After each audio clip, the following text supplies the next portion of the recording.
Bismillahirrahmanirrahim. Alhamdulillahi Rabbil Alamin. Wassalatu wassalamu ala ashrafil anbiya'i wal mursalin wa ala alihi wa sahbihi ajma'in. Assalamualaikum warahmatullahi wabarakatuh.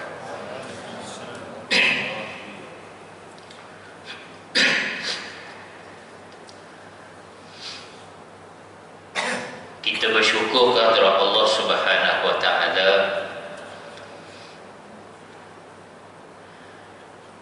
kerana dengan limpah hidayahnya, dengan kasih sayangnya, kita diberi peluang oleh Allah Subhanahu wa taala dapat bersama-sama menunaikan waktu maghrib berjamaah. Yang saya hormati Tuan Pengerusi, Yang Mulia Tuan Imam, Tuan Bilal,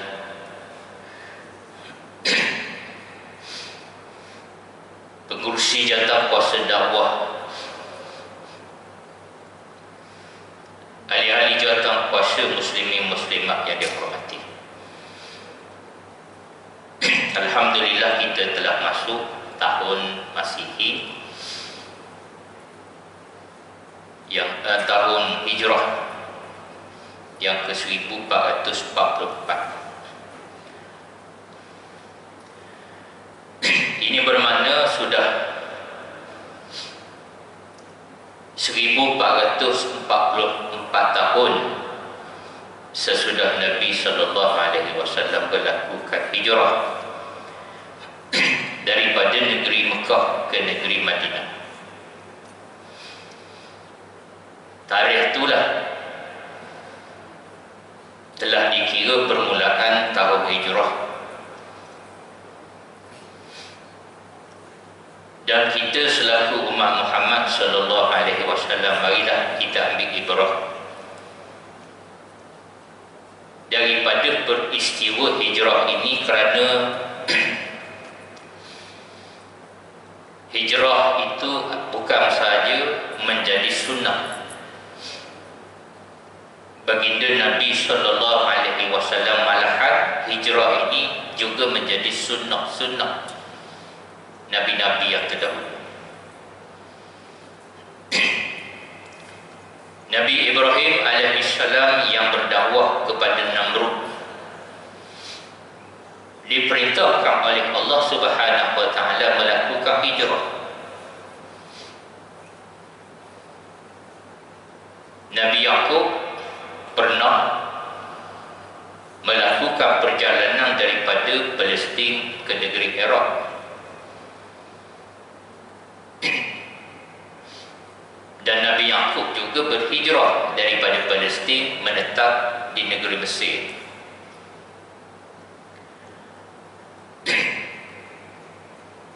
Demikian juga Nabi-Nabi yang lain, termasuklah Nabi Isa alaihissalam, pernah pada satu ketika berpindah daripada Palestin ke negeri Mesir.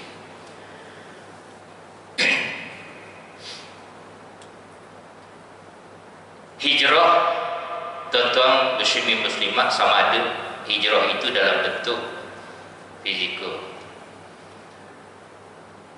Kita berhijrah daripada satu tempat ke satu tempat, bermaksud kita mengikuti sunnah. Dulu saya berasal dari kampung, kemudian mendapat peluang melanjut pelajaran, hijrah daripada kampung, hijrah ke bandar. Saya fikir penghijrahan daripada kampung ke bandar itu banyak membuka minda.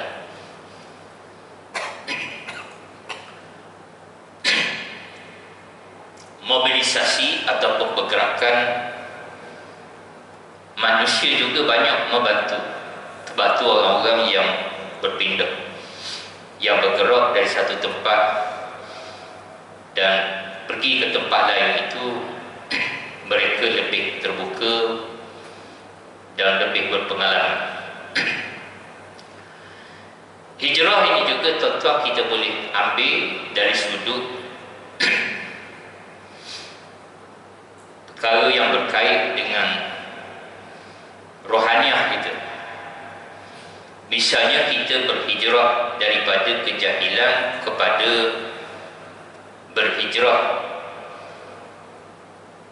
kepada mendekatkan diri kepada Allah Subhanahu wa taala, bisa juga adalah hijrah. Pada malam ini saya nak bawa tuan-tuan kepada satu kisah yang berlaku kepada sahabat Nabi sallallahu alaihi wasallam yang berhijrah daripada kejahilan kepada taubat dan keimanan kepada Allah Subhanahu wa taala. Sahabat Nabi ini dia seorang yang melakukan dosa besar semasa dia belum Islam, tetapi selepas dia berhijrah dia menjadi seorang yang sangat cemerlang dan Allah Subhanahu wa taala memberi kemuliaan kepada beliau. Sahabat Nabi ini namanya Washi bin Ham. Washi seorang hamba yang berkulit hitam, keturunan orang-orang Habsyi, orang-orang daripada negeri Afrika. Masa itu di Jazirah Arab ini orang-orang Quraisy, orang Quraisy adalah satu puak yang dianggap sangat mulia dan tidak terbanding dengan orang-orang hitam. Tidak ada kemuliaan bagi hamba jika dibanding dengan orang-orang Arab. Washi sewaktu jahiliyah dia telah terbabit di dalam satu komplot pembunuhan bapa saudara Nabi yang bernama Hamzah bin Abdul Muttalib. Kerana seorang perempuan yang penting di negeri Mekah masa itu, isteri kepada Abu Sufyan. Nama perempuan ini Hindum binti Utbah. Dia sangat mendendami bapa saudara Nabi kerana bapa saudara Nabi ini telah membunuh bapa dan juga adik-beradik lelaki dia di dalam peperangan Badar. Dan kalau tuan-tuan kita ikuti sirah Nabi sallallahu alaihi wasallam, kita boleh faham bahawa Hindum ni bukanlah keleng-keleng orang, bukanlah orang-orang biasa-biasa, kerana ia tergolong orang yang bijak.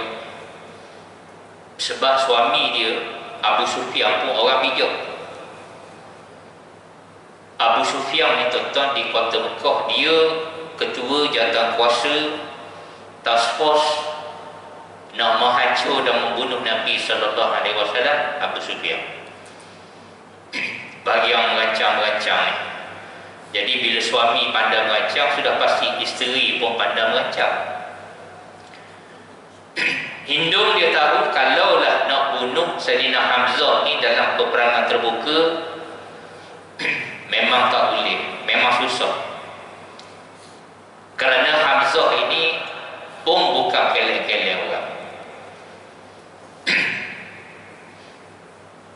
Hamzah tuan-tuan diriwayatkan masa sebelum Islam dulu dia ada satu hobi dan mungkin juga punca pendapatan. Sebab dulu orang-orang di Jazirah Arab ni disuka dalam kemah-kemah dia tu, dia berlapis dengan kulit binatang buas, rimau, singa. Itu mungkin boleh menghasilkan pendapatan. Hamzah dulu dia memburu singa, dia boleh menundukkan singa. Jadi orang yang boleh menundukkan singa ini bukan calang orang yang boleh ditentang. Riwayat menyebut Hamzah ni, kalaulah masa peperangan musuh datang depan dia, bila dia limpah pedang dia tu macam dia ketam hati ya. Mari pelepuk putus kepala, mari pelepuk putus kepala. Jadi Hindu mustahil dia kata kalau dalam perang ni malaikat mesti dihantar seorang yang pakar. Nak melaksanakan misi mustahil, mission impossible, mesti orang pakar. Dan Hindu tahu orang yang boleh melaksanakan misi ini adalah Wahsy. Sebab Wahsy ni dia pandai main tombak. Tubuh besar, orang kulit hitam. Bila dia lempar tombak itu pada 50 meter, kenalah kalau orang pandai. Hindu kata, aku akan memberi kebebasan kepada kamu wahai Wahsy kalau kamu dapat membunuh Hamzah. Wahsy ni hamba, dia turut sajalah. Maka suatu peperangan Uhud, peperangan yang kedua di dalam Islam, Nabi SAW mengetahui tentera Islam masa itu berdepan dengan kafir Quraisy yang dipimpin seorang anak muda yang bijak, anak muda yang mahir dalam seni peperangan, namanya Khalid Al-Walid. Masa itu Khalid ni dia jahiliah lagi. Dia mengetahui tentera kafir Quraisy dan Nabi SAW beritahu kepada pasukan pemanah ni, jangan tinggalkan posisi kamu ni, jangan. Nabi kata, walau apa yang berlaku sekalipun jangan tinggal. Duduklah di situ sehingga Rasulullah beri arahan barulah boleh meninggalkan tempat itu. Umanah yang Nabi beri kepada tentera Islam yang mengawal pasukan pemanah ni, kalau hari ni macam sniper lah. Sniper ni kerja dia merosakkan, memusnahkan kemampuan lawan untuk menghancurkan tentera yang sedang lari. Jadi apabila berlaku pertempuran yang pertama, dengan mudah saja tentera Islam menewaskan tentera kafir Quraisy. Mudah aja. Dan Khalid Al-Walid yang memimpin tentera kafir Quraisy lari di tampakan. Tentera Islam menyangka bahawa mereka telah mencapai kemenangan. Tetapi Khalid Al-Walid dia tidak lari terus dari medan perang, sebaliknya dia bersembunyi di balik gunung Uhud. Sebab gunung Uhud ni tuan-tuan, dia macam pulau, dia boleh tawar. Ia pulau lah, yang ibarat pulau lah, cuma pulau atas daratan, bukan dalam lautan. Khalid Al-Walid bersembunyi di belakang gunung Uhud. Dan tentera Islam yang merasakan mereka sudah menang itu segera mengumpul ghanimah perang. Ghanimah perang tuan-tuan memang sesuatu yang menggiurkan. Sebab orang-orang Quraisy ni kaya. Kalau pembesar-pembesar dia tu tahap pemimpin-pemimpin macam Abu Sufyan semua tu, jutawan mereka. Kerana apa? Orang Arab ni pandai berniaga, dia pandai berniaga, kaya kebanyakan. Dan Mekah itu sendiri menjadi pusat tumpuan orang-orang daripada luar dan dalam Jazirah Arab untuk mengerjakan ibadah haji. Maka orang Mekah yang menguasai Mekah itu, dia menguasai ekonomi. Rampasan ni berupa, kalau tuan-tuan tengok kuda tu pelana dia tu. Pelana tu mah lah. Pelana mah ataupun batu permata dia. Hulu pedang, hitam beliang. Jadi rampasan perang seperti ini memang siapa-siapa pun tidak akan tahan tengok. Jadi pasukan Pandu kata, macam mana kita ni takkan duduk saja gini, orang lain duduk kutip rampasan perang, kita tengok saja. Jadi kita pergi jugalah. Mereka lupa kepada pesanan Nabi SAW, dan mereka mula mengumpulkan ghanimah perang yang berupa rampasan-rampasan, termasuklah unta dan kuda-kuda perang. Maka apabila Khalid Al-Walid lihat tentera Islam dalam keadaan tidak berjaga itu, tidak bersedia itu, lalu diserangnya, melakukan serangan balas dalam keadaan tentera Islam tidak bersedia, menyebabkan Islam kalah. 70 tentera Islam syahid, termasuklah Nabi sendiri mendapat luka-luka, dan termasuk juga yang syahid adalah bapa saudara Nabi Sayyidina Hamzah. Jadi bila tentera Islam mengundur diri daripada peperangan itu, maka Hindung ni dia tak puas hati walaupun bapa saudara Nabi dah mati dibunuh. Dia mengarahkan Wahsy ni supaya membelah dada jenazah Sayyidina Hamzah dengan tombak dia, dan Hindung melakukan keganasan terhadap jenazah Sayyidina Hamzah. Maka peristiwa ini menyebabkan Nabi SAW sangat sedih, terkesan kerana Nabi bila dilihat keadaan jenazah bapa saudara yang demikian, sehingga kan Nabi tak boleh mendengar nama Wahsy, sebut nama Wahsy, Nabi tak boleh lihat wajahnya apatah lagi. Jadi masa berlalu, Islam semakin kuat, kafir Quraisy semakin lemah. Maka akhirnya Nabi SAW bersama 10,000 umat Islam datang membebaskan kota Mekah daripada kesyirikan tanpa ada tentangan daripada orang-orang kafir Quraisy. Bayangkan masa itu Nabi dengan 10,000 orang Quraisy tak ada buat apa-apa. Dan mereka masuk Islam, termasuklah Abu Sufyan sendiri masuk Islam, Hindung pun masuk Islam. Dan Hindung tentang dia mati dalam Islam. Jadi kita tak boleh nak kata kalau kita tengok orang bini-bini kan, kita tak boleh nak hukum lagi selagi dia belum mati. Termasuk orang bukan Islam. Orang bukan Islam pun kita tak boleh kata. Kita tidak boleh menyatakan, ya, sebab dia belum mati. Kecuali dia sudah mati, dia mati dalam kafir. Sebab belum tentu lagi dia mati dalam kafir. Mungkin dia mendapat hidayah daripada Allah Subhanahu wa taala. Jadi orang Mekah ni masuk Islam lah, peristiwa Fathul Mekah ini. Tetapi ada seorang yang belum masuk Islam masa tu, iaitulah Wahsy. Wahsy nak hijrah daripada kejahilan ke dalam Islam ni, dia nak masuk sangat Islam.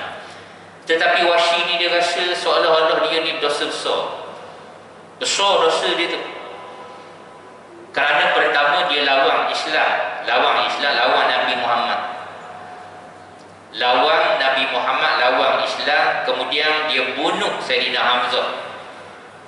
Berhulu orang-orang syahid yang juga kekasih Nabi SAW. Nabi sangat cintai bapa saudara Nabi ini. Malah dia bersubahat dengan Hindung untuk melakukan keganasan terhadap jenazah Sayyidina Hamzah. Dan Nabi ni tentang bila dengar Wahsy tak masuk Islam lagi, tertangguh Islam dia itu, Nabi tak tunggu lama. Demikian besar jiwa Rasulullah ni. Walaupun tak boleh dengar nama Wahsy, walaupun tak boleh tengok wajah Wahsy, Nabi pergi juga bertemu Wahsy sebab Nabi nak menyelamatkan satu jiwa. Menurut riwayat Ibn Abbas, Nabi pergi berjumpa Wahsy ni, nak ajak ia masuk Islam, ajak Wahsy berhijrah daripada kejahilan kepada Allah Subhanahu wa taala. Jadi bila Nabi datang ni, Wahsy pun terkejut. Terharu dia, Rasulullah datang jumpa dia. Walaupun dia rasa dia berdosa, dia malu kepada Nabi. Dia rasa sangat kesal kerana perbuatannya menyebabkan Nabi sedih. Dan Nabi sallallahu alaihi wasallam kecewa di atas perkara yang berlaku itu. Lalu Wahsy bila dia dapat Nabi, dia berkata kepada Nabi, "Wahai Muhammad, bagaimana engkau akan mengajakku masuk Islam? Sedangkan engkau sendiri pernah mengatakan bahawa seorang pembunuh, musyrik dan penzina yang telah terjatuh ke dalam dosa dan akan menerima azab yang berlipat kali ganda serta kekal ke dalam neraka dalam keadaan hina. Sedangkan semua itu telah aku lakukan. Apakah menurutmu ada keringanan bagiku atas dosa-dosa itu, wahai Rasulullah?" Wahsy tanya soalan susah Nabi nak jawab ni. Allah Subhanahu wa taala telah menurunkan wahyu sebagai menjawab pertanyaan Wahsy ni.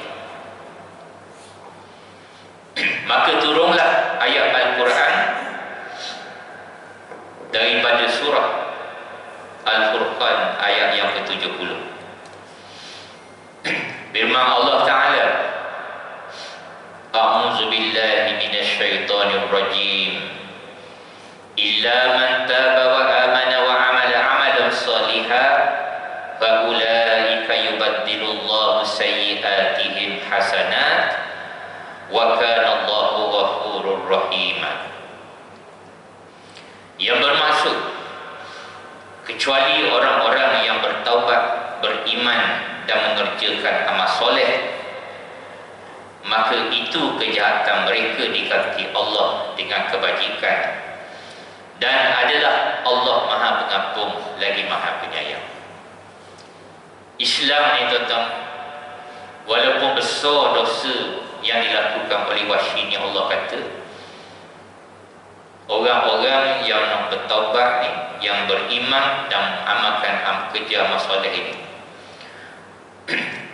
maka itu kejahatan mereka digantikan dengan kebajikan. Jadi Islam ni tuan-tuan adalah agama yang sangat terbuka kepada penganutnya untuk bertaubat, untuk kembali kepada Allah. Baru-baru ni kita tengok viral kan, ramai orang hina Islam, hina-hina, muncul hina empat orang seorang. Orang Islam yang menghina Islam termasuk menghina Nabi dan menghina Allah SWT, hukum murtad dah. Tapi kalau mereka ni nak kembali kepada Islam, dia sedar perbuatan salah, dia menghina Nabi SAW, misalnya dia nak kembali, Islam adalah agama yang menerima, pintu taubat yang sentiasa terbuka. Tapi Wahsy ni tuan-tuan, selepas turun ayat ni, dia masih lagi belum puas hati lagi. Dia rasa bahawa diri dia ni cukup berdosa, besar dosa dia. Dia tidak yakin bahawa Allah akan mengampunkan dia. Lalu dia tanya lagi Nabi, dia kata, "Wahai Muhammad, sesungguhnya taubat itu, beriman dan juga beramal soleh itu sangatlah berat. Tidak mungkin aku dapat memenuhinya." Dia tak confident dia boleh buat semua tu. Jadi di atas keberatan Wahsy ini, maka Allah Subhanahu wa taala menurunkan ayat yang seterusnya, surah An-Nisa ayat yang ke-48. Firman Allah taala, a'udzu billahi minasyaitonir rajim. Innallaha la yaghfiru an yushraka bihi wa yaghfiru ma duna dzalika liman yasha' wa man yusyrik billahi faqad iftara isman 'azima. Yang bermaksud, sesungguhnya Allah tidak akan mengampuni dosa syirik dan Dia mengampuni dosa yang selain daripada itu bagi sesiapa yang dikehendakinya. Namun walaupun dua ayat sudah pun turun sebagai menjawab pertanyaan Wahsy itu, dah susah, banyak pula soal, banyak pula kalau kita ni akak bumbung lari tu. Tapi Nabi SAW, Nabi bukan macam kita. Nabi sabar, Nabi tunggu, Nabi dengar. Rintihan Wahsy ni merintih sebenarnya. Dia rasa dia cukup bersalah ni, dia betul ke dia akan diampunkan oleh Allah Ta'ala. Lalu Allah Ta'ala menurunkan ayat yang seterusnya, tiga kali betul-betul. Surah Az-Zumar ayat yang ke-53, firman Allah Ta'ala, a'udzu billahi minasyaitonir rajim. Qul ya ibadiyalladzina asrafu ala anfusihim la taqnatu min rahmatillah innallaha yaghfiruz dzunuba jami'an innahu huwal ghafurur rahim. Yang bermaksud, katakanlah, hai hamba-hambaku yang melampaui batas terhadap diri mereka sendiri, janganlah kamu berputus asa daripada rahmat Allah. Sesungguhnya Allah mengampuni dosa-dosa semuanya. Sesungguhnya Dialah yang Maha Pengampun lagi Maha Penyayang. Tuan-tuan, bila Wahsy ni, bila dia dengar ayat ni, dia kata kalau begitu bolehlah masuk Islam. Baru dia confident. Dia masuk Islam, dan akhirnya Wahsy menjadi sahabat Nabi SAW. Riwayat menyebut, tuan-tuan, ayat ni turun ni, ayat yang ketiga ini, surah Az-Zumar ayat 53 ini, sahabat ni seolah-olah macam cemburu sikit. Apa istimewa Wahsy ni, orang pendosa besar ni, Allah melayani sedemikian, Nabi melayani dengan begitu kasih sayang. Ya, apa istimewa Wahsy ni? Rasulullah, sahabat bertanya kepada Rasulullah, adakah ayat ini khusus untuk Wahsy saja? Nabi kata tidak. Memanglah ayat ini turun, dia dari segi asbabun nuzul. Memanglah Wahsy, sebab Wahsy bertanya tu. Tetapi Nabi kata ayat ini adalah untuk orang-orang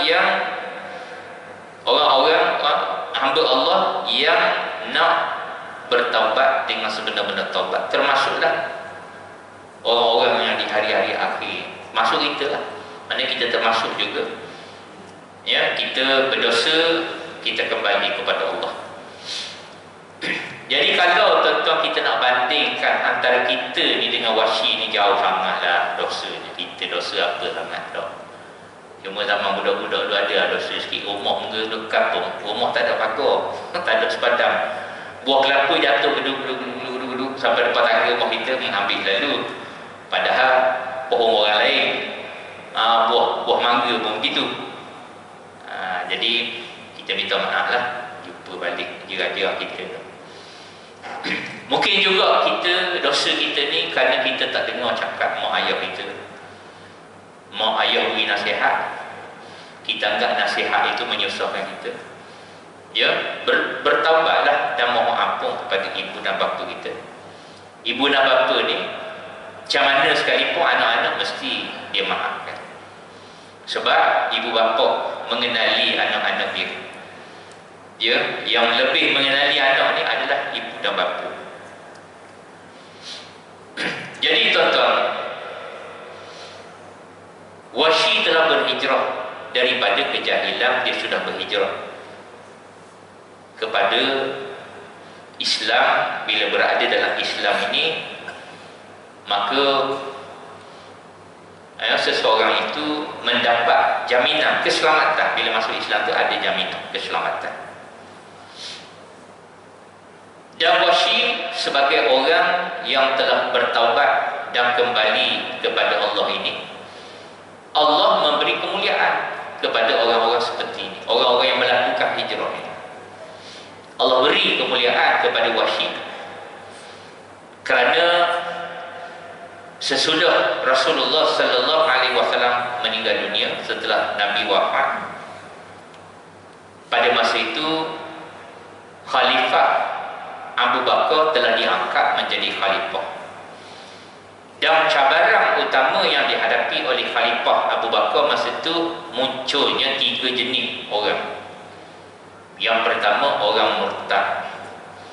Orang murtad ni maksudnya masuk Islam, bila Nabi wafat mereka pun keluar Islam. Mereka ni tak berapa faham, baru-baru masuk Islam. Mungkin dia masuk Islam, dia ingat Nabi ni tidak sebagaimana kita faham. Dia kata mati juga. Mati juga ni. Jadi keluarlah pada Islam. Dia ingat begitu. Dan ada di kalangan mereka yang enggan membayar zakat, tak mahu bayar zakat. Ni jangan salah faham, bukan orang hak lupa bayar tu. Di kalangan orang umat Islam kan ada setengah-setengah lupa nak bayar. Tu bukan, termasuk tu. Ni istihar ni. Kami tidak mahu bayar zakat.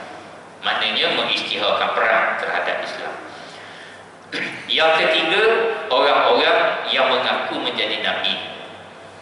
Masa tu Nabi-Nabi palsu muncul macam cendawan tumbuh.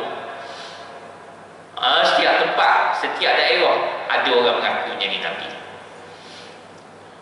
Kami ni telah diutus oleh Allah sesudah wafatnya Rasulullah sallallahu alaihi wasallam. Antaranya seorang laki-laki bernama Musailamah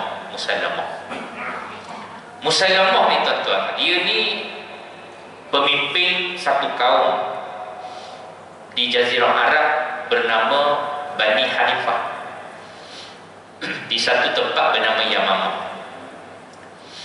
Bani Hanifah ni tuan-tuan, dia ni terkenal satu puak yang pandai buat senjata.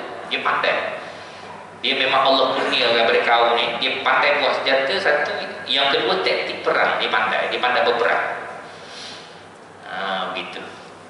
Maknanya kalau dia buat pedang, kalau berperang tak cabut ulu.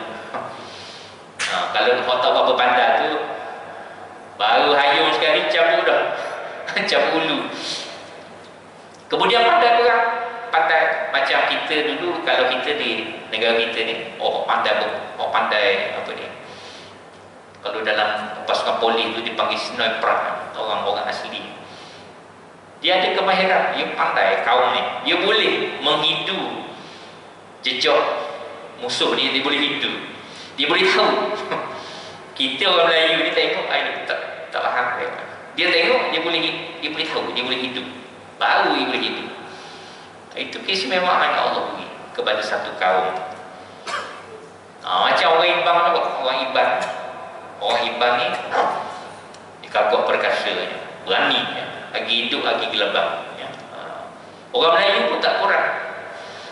Orang Melayu pandai dalam seni mempertahankan diri. Dia dulu Kerajaan Melaka pernah menewaskan Kerajaan Siam 2 kali.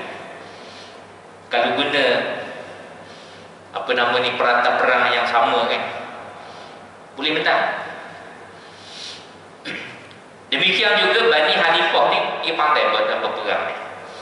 Dan Musailamah Al-Kazab ini juga seorang yang bukan kelek-kelek, bukan main-main punya orang. Ini tokoh besar, lidah tajam ni, pandai ceramah. Kalau dia ceramah, orang sokong dia. Pandai mengumpulkan pengikut-pengikut. Dan ketika Khalifah Abu Bakar menghantar tentera yang dipimpin oleh Khalid Al-Walid. Khalid lepas tu jadi Islam, masuk Islam dan jadi panglima hebat dalam tentera Islam. Menjadi orang yang berjasa, Khalid Al-Walid. Dia telah memimpin satu pasukan untuk menghapuskan Musailamah Al-Kadzab. Lalu bila tentera Islam ni berdepan dengan tentera Musailamah ni, mula-mula susah juga tu nak pecah kan. Malah Khalid terpaksa mengundurkan tentera Islam sebab pertahanan pasukan Musailamah yang begitu kuat. Dan Wahsy ini menyertai peperangan ini. Dan semasa Khalid membuat operasi yang kedua untuk menyerang Musailamah ini, masa itu Wahsy bawa lembing dia. Lembing yang dia gunakan semasa dia memburu Hamzah, Sayyidina Hamzah. Sama juga aksi dia tu, dia bawa lembing dia pergi tengok mana manusia bernama Musailamah Al-Kadzab. Bila dia nampak, dia lontar lembing, kena tepat ke dada, tembus, dan Musailamah mati serta-merta dalam peperangan tersebut. Dan bila Musailamah mati, maka tenteranya lemah semangatlah, pimpin mati dah. Dan tentera Islam dengan mudah lebih cepat dapat memecahkan pertahanan tentera Bani Hanifah. Lalu akhirnya dapat dihapuskan penentang-penentang yang merupakan orang murtad dan juga orang-orang mengaku Nabi ini. Dan Wahsy sewaktu ia mencabut lembing daripada tubuh Musailamah ini, daripada dada Musailamah itu dicabut lembing itu. Lalu dia mengucapkan satu ucapan yang sangat masyhur. Dia kata, "Aku telah membunuh sebaik-baik orang dengan lembingku ini ketika aku menentang Islam. Kini dengan lembing yang sama, aku telah membunuh sejahat-jahat orang yang menentang Islam." Jadi Wahsy ni tuan-tuan, orang Allah Ta'ala beri kemuliaan kepada dia kerana pada diri Wahsy itu ada ciri-ciri hijrah, orang yang berhijrah daripada kejahilan kepada keimanan kepada Allah Subhanahu wa Ta'ala. Maka bersempena tahun baru hijrah ini, apakah yang boleh kita ambil ibrah, tuan-tuan? Adakah sekadar berlalu begitu saja 1 tahun lagi? Kita dalam diri kita ni mesti ada hijrah tadi, tuan-tuan. Hijrah tu kita mesti berhijrah. Sekurang-kurangnya hijrah kita ni daripada kehidupan kita yang mungkin kita agak lalai. Kita berubah, kita hijrah kepada keadaan yang lebih baik, iaitu dengan kita meningkatkan takwa kita kepada Allah Subhanahu wa Ta'ala. Kalau dulu masuk saja waktu, kadang-kadang kita dah tengok masuk waktu tu nak pergi kedai, masuk Allah Akbar tu keluar nak pergi kedai, ubah sikit. Masa Allahu Akbar tu bila panggil datang tu, mari singgah dulu. Singgah dulu ke surau ni, lepas jemaah tu habis solat jemaah tu baru pergi kedai. Itu pun hijrah juga. Kalau sebelum ni kita ni duduk dalam kejiranan ni, kita tak ambil cana sangat jiran-jiran kita tak. Kita seorang je hidup, ambil tahu apa berlaku dengan jiran kita, tak apa pun kita pun tak ambil tahu. Kita hijrah kepada menjadi seorang yang lebih ambil tahu jiran-jiran kita ni. Kadang-kadang apa berlaku kepada jiran tetangga kita ni, Kita tak ambil cara, kita berdosa. Sebab apa? Jiran ni, walaupun dia tu bukan Islam, dia ada hak ke atas kita ni sebagai jiran dia. Begitu. Kita wah apa Cina apa. Kita macam mana enteng kat dia. Sedangkan dia ada hak sebagai jiran tetangga kita. Maka kita mesti tunaikan hak dia walaupun dia non-Muslim. Gitu. Cukuplah tuan-tuan sekadar tu tazkirah pada malam ini. Semoga kisah Wahsy ni memberi inspirasi kepada kita, memberi ibrah kepada kita untuk kita yang mencontohi orang-orang seperti ini, orang-orang yang berjaya seperti ini. Segala yang baik datang dari Allah Subhanahu wa taala, yang buruk itu datang daripada kelemahan diri saya sendiri. Saya sudahi dengan wabillahi taufiq wal hidayah. Wassalamualaikum warahmatullahi wabarakatuh.